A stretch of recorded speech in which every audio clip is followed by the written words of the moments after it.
ಅಂಬೇಡ್ಕರ್ಗೆ ನಾವುಗೆ ಈ ಜಾತಿ ನೋಡಿ, ಸೋಮಶೇಖರ್ ನಿಜವಾಗ್ಲೂ ಅನ್ಯಾಯ ಯಾಕಾಗುತ್ತೆ ಅಂತಂದ್ರೆ ಆ ಜಾತಿ ಅವ್ರನ್ನ ಪ್ರಧಾನಮಂತ್ರಿ ಮಾಡ್ಲಿಕ್ಕೆ ಬಿಡಲೇ ಇಲ್ಲ.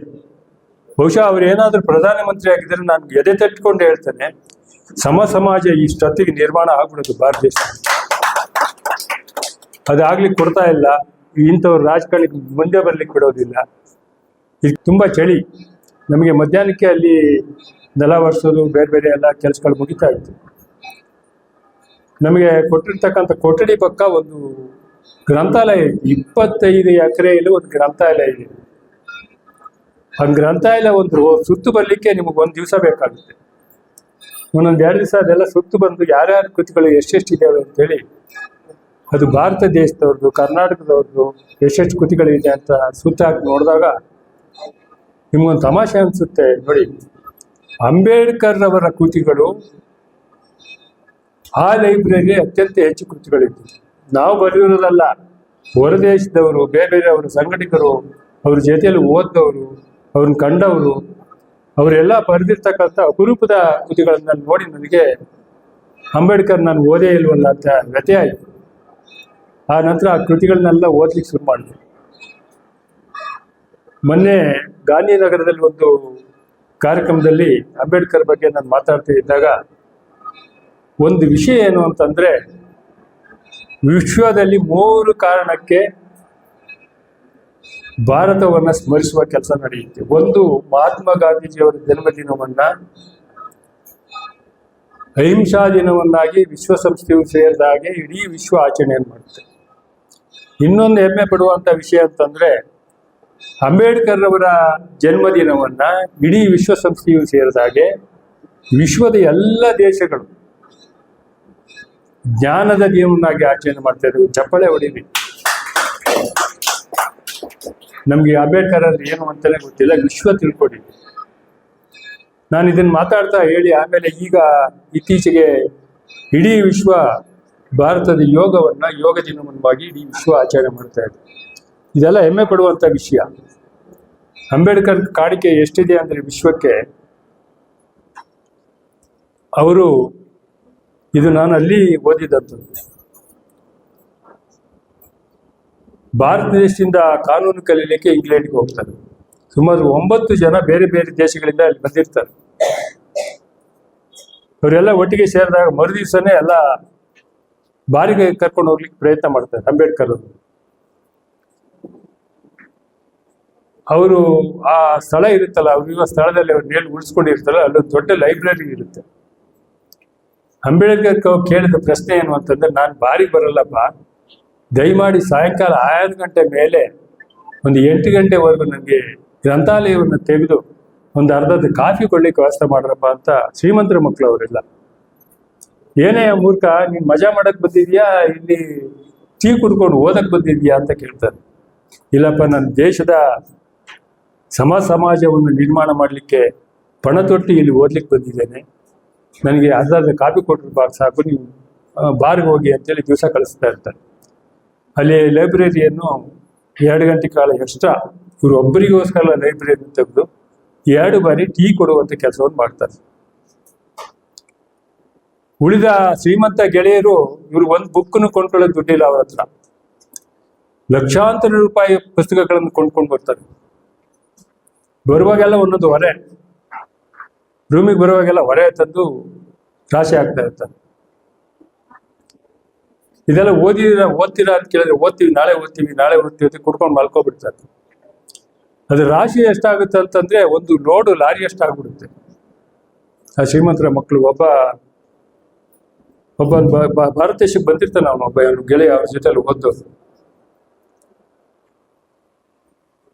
ಅದನ್ನೆಲ್ಲ ಹೊರಗಡೆ ರಸ್ತೆಯಲ್ಲಿ ಹಾಗೆ ಒಟ್ಟಿ ಇಟ್ಬಿಡ್ತಾರೆ. ಅಲ್ಲಿ ಜಾಸ್ತಿ ಆಗುತ್ತಲ್ಲ ರೂಮ್ಗಳಲ್ಲಿ. ಇವರು ರಾತ್ರಿ ಲೈಬ್ರರಿಯಿಂದ ಬಂದ ನಂತರ ಬೆಳಕಿನಲ್ಲಿ ಆ ಕೃತಿಗಳನ್ನ ಓದ್ಲಿಕ್ಕೆ ಶುರು ಮಾಡ್ತಾರೆ. ಇವರೆಲ್ಲ ಮಲ್ಕೊಂಡ್ಬಿಟ್ಟಿರ್ತಾರೆ, 12 ಗಂಟೆವರೆಗೂ ಓದ್ತಾರೆ. ನೋಡಿ ಓದಿನ ಶಕ್ತಿ ಎಂಥದ್ದಿದೆ ಅಂತೇಳಿ.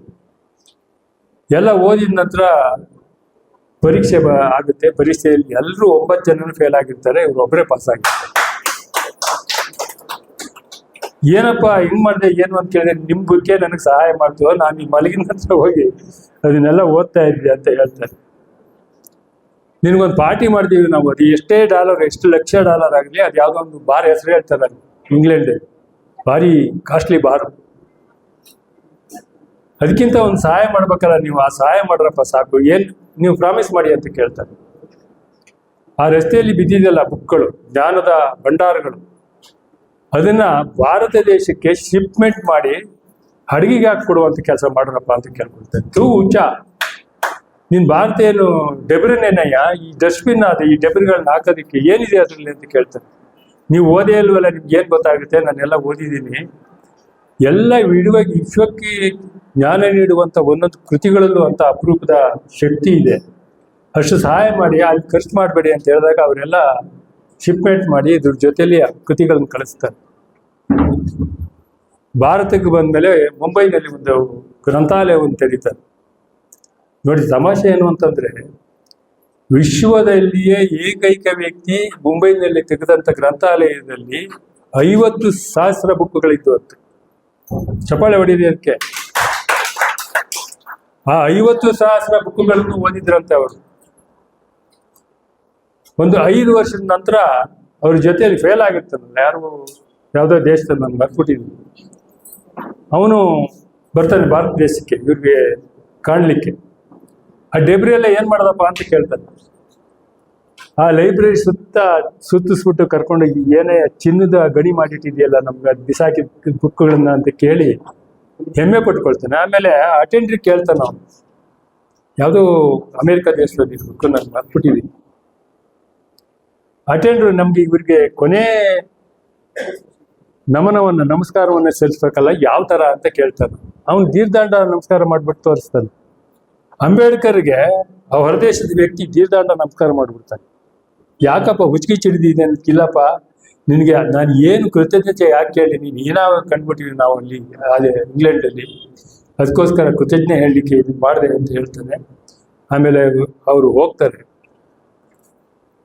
ಅಲ್ಲಿ ಅನೇಕರು ಹೊರದೇಶದವರು ಕೃತಿಗಳನ್ನು ಬರೆದಿದ್ದಾರೆ. ಅಂಬೇಡ್ಕರ್ಗೆ ನಾವುಗೆ ಈ ಜಾತಿ ನೋಡಿ, ಸೋಮಶೇಖರ್ ನಿಜವಾಗ್ಲೂ ಅನ್ಯಾಯ ಯಾಕಾಗುತ್ತೆ ಅಂತಂದ್ರೆ, ಆ ಜಾತಿ ಅವ್ರನ್ನ ಪ್ರಧಾನಮಂತ್ರಿ ಮಾಡ್ಲಿಕ್ಕೆ ಬಿಡಲೇ ಇಲ್ಲ. ಬಹುಶಃ ಅವ್ರು ಏನಾದ್ರೂ ಪ್ರಧಾನಮಂತ್ರಿ ಆಗಿದ್ರೆ ನಾನು ಎದೆ ತಟ್ಕೊಂಡು ಹೇಳ್ತೇನೆ, ಸಮಾಜ ಇಷ್ಟೊತ್ತಿಗೆ ನಿರ್ಮಾಣ ಆಗ್ಬಿಡೋದು ಭಾರತ ದೇಶ. ಅದಾಗ್ಲಿಕ್ಕೆ ಕೊಡ್ತಾ ಇಲ್ಲ. ಇಂಥವ್ರು ರಾಜಕಾರಣಕ್ಕೆ ಮುಂದೆ ಬರ್ಲಿಕ್ಕೆ ಬಿಡೋದಿಲ್ಲ. ಇದಕ್ಕೆಲ್ಲ ಪರಿಹಾರ ಏನಂದ್ರೆ, ಅವ್ರು ಹೇಳಿದಾಗ ನಾವೆಲ್ಲ ಒಗ್ಗಟ್ಟಾಗಿ ಅತ್ಯುತ್ತಮರನ್ನ ಆಯ್ಕೆ ಮಾಡುವಂತ ಕೆಲಸವನ್ನ ಮಾಡಬೇಕಾಗಿದೆ.